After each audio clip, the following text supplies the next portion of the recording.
Welcome. आज मी मराठी घेऊन आली. 10वी. कथेचं नाव आहे चुडीवाला. Don't misunderstand. नाव जरी हिंदी असलं तरी कथा मराठी आहे. लेखिकेचं नाव जयश्री रुईकर. कथेला सुरुवात करण्या अगोदर पात्र परिचय. पात्र क्रमांक 1 अब्दुल चुडीवाला.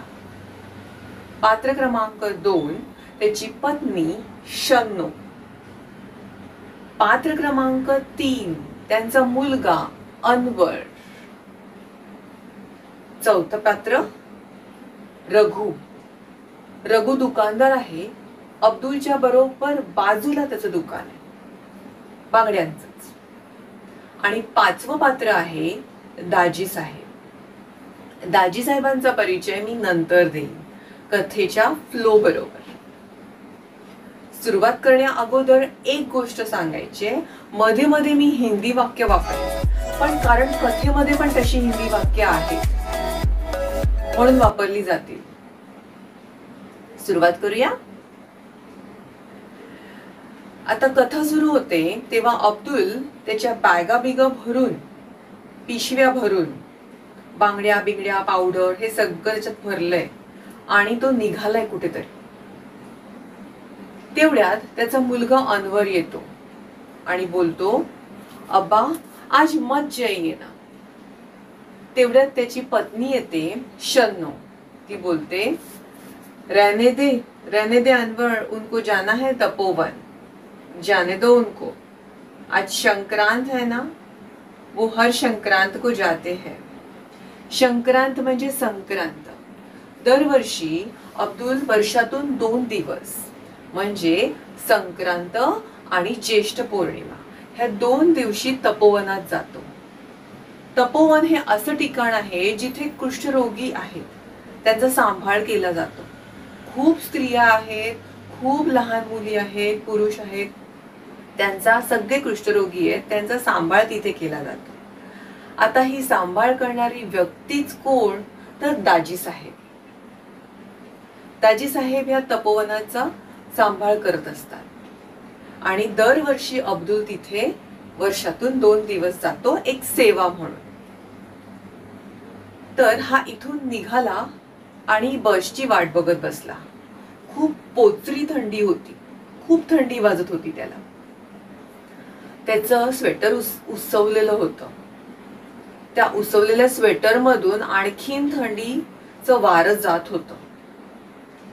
आता ह्या 2-3 वाक्यांवरून तुम्हाला कळलं असेल की अब्दुल किती गरीब आहे, पण तरी पण तो दरवर्षी तपोवनात जातो. तिकडच्या मुलींना, स्त्रियांना बांगड्या भरतो, काचेच्या रंगीबेरंगी बांगड्या भरतो आणि परत येतो एक सेवा म्हणून. तर हा बसमध्ये बसतो, त्याचं सामान बिमान सगळं बसमध्ये ठेवतो. बस सुरू होते तर बोचरं वारं आणखीन अंगाला लागतं. तो मफलर पण गुंडाळतो, त्याच्याकडे असतो मफलर, तो गुंडाळतो. डोक्यात विचार असतात की कधी एकदा तपोवनात पोचतोय. बस तिथे थांबते. हा उतरतो. उतरल्यावर बघतो तर काय, अरे काय सुंदर वेल आलीये. मागच्या वेळी मी आलो होतो तेव्हा एवढी छान वेल नव्हती. आज अतिशय सुंदर वेल आहे. त्याला आठवतं, फुलं पण किती छान आली आहेत त्याला. असं करत तो आतमध्ये जातो. तेवढ्यात चुडीवाला आला, चुडीवाला आला, चुडीवाला आला. सगळे ओरडायला लागतात. सगळ्या बायका, मुलं सगळे ओरडायला लागतात आणि सगळे लाईन लावून बसतात. हा जो आहे हा एका विशिष्ट ठिकाणी बसतो. एका आंब्याच्या झाडाखाली नेहमी तो चुडीवाला बसतो आणि ह्या बायका रांग लावतात आणि प्रत्येक वेळी विचारतात, माझा लाल आणली का, माझी पिवळी आणली का, बांगड्यांचा रंग, माझी हिरवी बांगडी आणली का, असं प्रत्येक जण विचारत असतो. माझी पावडर मागच्या वेळी सांगितलेली ती तुम्ही आणलीत का. हो हो हो. अब्दुल शांतपणे सगळ्यांना हाताळत असतो. असं करत त्याचे 2 ते 3 तास आरामात जातात. त्या दिवशी त्या स्त्रिया आणि त्या मुली सगळ्यात खुश असतात. जणू काय अब्दुल त्यांचा देवदूत असतो, देवानी पाठवलेला एंजल, देवदूत असतो. अब्दुल पण खुश होतो, कारण अब्दुलला सेवा करायची, चांगल्या गोष्टी करायच्या. वर्षातून 2दा का होईना तेवढं तरी जमतंय याचं अब्दुलला समाधान असतं. आता हा अब्दुल जेव्हा घरी येतो तोपर्यंत रात्र झालेली असते. तो जेवायला लगेच पत्नी त्याची जेवायला वाढते. चपाती आणि वांग्याची भाजी समोर असते. बसतो. पहिला घास घेणार तेवढ्यात तो विचारतो, तू जेवलीस का? शन्नो बोलते, नाही, मला भूक नाहीये. मग तो विचारतो, अनवर जेवला? शन्नोचं उत्तर तयार असतं, जेवला कसा तरी, पण त्याला खिमा हवा होता, खिम्याची आठवण येत होती. हा घास घेतो अब्दुल, तो घास तसाच तिथेच थांबतो, खाली ठेवतो, ताटावरून उठतो आणि पहिले अनवरच्या इथे जाऊन बसतो. त्याला माहिती असतं की आपण गरीब आहोत, आपल्याला हे सगळं परवडणारं नाहीये. खिमा विमा देणं आपल्या कपॅसिटीमध्ये, म्हणजे आपल्या क्षमतेमध्ये नाहीये. पण अनवरला कसं समजवणार? अनवर तर लहान आहे, एक 8-9 वर्षाचा. आता शन्नो मागून येते. शन्नोचे काही डायलॉग्स कायमचे असतात. मी तुम्हाला सांगितलं धंदा बदला, हा धंदा नको, ह्याच्यात काही पैसे मिळत नाहीत.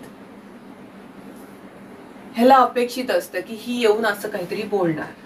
तो शांतपणे बोलतो, धंद्यासाठी पैसे कुठे? पैसे लागतात ना, नवीन धंदा सुरू करायचा असेल पैसे लागेल, भांडवल लागेल, कुठून आणू? शन्नो गप्प बसते. याला माहिती असतं हे असं होणारच आहे. दुसरा दिवस उजाडतो. दुसऱ्या दिवशी हा जो रघु असतो, त्याचा मित्र, तो एक चिठ्ठी घेऊन येतो त्याच्याकडे. तो दाखवतो चिठ्ठी. अब्दुल बोलतो, अरे ही चिठ्ठी तर मराठीत आहे, मला मराठी नाही वाचता येत रे, वाचून दाखव ना. म्हणून रघु त्याला वाचून दाखवतो. पहिले रघु वाचून घेतो आणि मग त्याला सांगतो, ते तपोवन आहे ना साहेब, तपोवनामध्ये तुमचा सत्कार आहे. तुम्ही दरवर्षी जाता ना, ज्येष्ठ पौर्णिमा आणि संक्रांतीला जाता, त्याच्यासाठी तुमचा सत्कार आहे तिकडे. अब्दुलला पहिले विश्वासच बसत नाही. माझा सत्कार? मी एवढं केलंय काय? मी वर्षातून केवळ 2 दिवस जातो, मी काय केलंय एवढं? पुन्हा चिठ्ठी हातात घेतो. त्याला समजत नाही तरी ती पुन्हा पुन्हा वाचतो. त्याला मराठी येत नसतं ना म्हणून. पण त्याला शेवटी पटतं, सत्कार 2 दिवसानंतर बोलवलंय. खुश होतो. तो लगेच जाऊन शन्नूला सांगतो. शन्नू पण खुश होते. झालं, 2 दिवस जातात. दुसऱ्या दिवसानंतर 2 दिवसानंतर हा पुन्हा निघतो. आज खुश असतो तो. बसमध्ये बसतो, तिथे पोचतो. पोचल्यावर कडकडाटात त्याचं स्वागत केलं जातं. मनोमन तो खुश होतो. पण इथे सगळे मोठी मोठी मंडळी बसलीयेत, मी कसा इथे बसू? म्हणून तो जरा संकोचतो आणि तिकडेच उभा राहतो. पण दाजी साहेब, म्हणजे ती तपोवन बघणारा व्यक्तीने सांगितलं ना, ते दाजी साहेब त्याला जबरदस्तीने तिथे बसवतात, ते पण त्यांच्या बाजूला. तो मनोमन खुश होतो. दाजी साहेब भाषणाला उठतात. आता दाजी साहेबांची पर्सनॅलिटी बघा कशी आहे. छान केशरी फेटा घातलाय, पांढरे शुभ्र कपडे, पांढरं शुभ्र धोतर. वय वर्ष 84-85 असेल. गोरे गोमटे आहेत आणि भाषणाला सुरुवात करतात की काही वर्षापूर्वी एक 4-5 बांगडीवाल्यांना आम्ही मुद्दामून बोलवून घेतलं की तुम्ही इथे याल का, आमच्या इथे स्त्रियांना बांगड्या भरायला. कोणी तयार नाही झालं. हा एकच, अब्दुलकडे बोट करून दाखवतात, हा एकच अब्दुल आहे ना, तो तयार झाला, स्वतःहून तयार झाला. आणि नुसता तयार नाही झाला, तो कित्येक वर्ष येतोय. त्याला त्याचे पैसे मिळत आहेत का? नाही, तरी तो येतोय. म्हणून आज त्याच्या सत्कारासाठी हा आज मोठा खटाटोप आहे. म्हणजे हा मोठा प्रोग्राम जो आहे तो त्याच्या सत्कारासाठी आहे.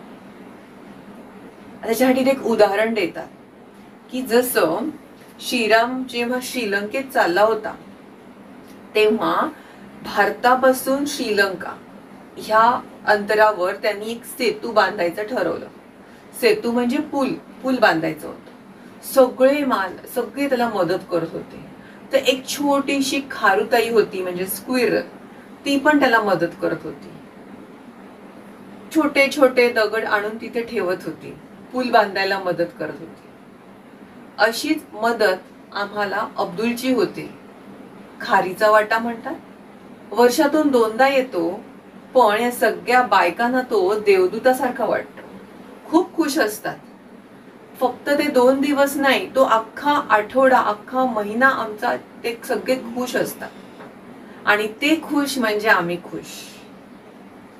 असं करून दाजी साहेब ह्याला अब्दुलला बोलवतात आणि त्याला एक पुष्पगुच्छ देतात आणि मोठा एक फुलदाणी सारखं असतं ते देतात. ही फुलदाणी ना या तपोवनातल्या बायकांनी, स्त्रियांनी बनवलेली असते त्याच्यासाठी. अब्दुलला खूप बरं वाटतं. तो घेतो आणि पुन्हा खुर्चीत जाऊन बसतो. टाळ्यांचा कडकडाट चालूच असतो. प्रोग्राम संपतो, कार्यक्रम संपतो. तर दाजी साहेब त्याला विचारतात, तू जाणार कसा रे? अब्दुल बोलतो, मी जाईन साहेब, तसं काही नाही. थांब, रात्र झालीये, एकटा जाऊ नकोस, दाजी साहेब बोलतात. आणि मग त्याला ते एकाच्या गाडीत बसवतात आणि त्याला सांगतात की ह्याला घरपर्यंत पोचवायचं, काही झालं तरी याला घरपर्यंत पोचवायचं. पूर्ण जबाबदारी घेत त्याला ती गाडी घरपर्यंत पोचवतात. जाताना जो रस्ता आहे, अब्दुल खूप खुश असतो, शांत असतो. त्याला मनोमन वाटतं आज शन्नो पाहिजे होती, हे बघायला शन्नो पाहिजे होती. पण शन्नो काही तयार नसते इथे यायला. तो पोचतो.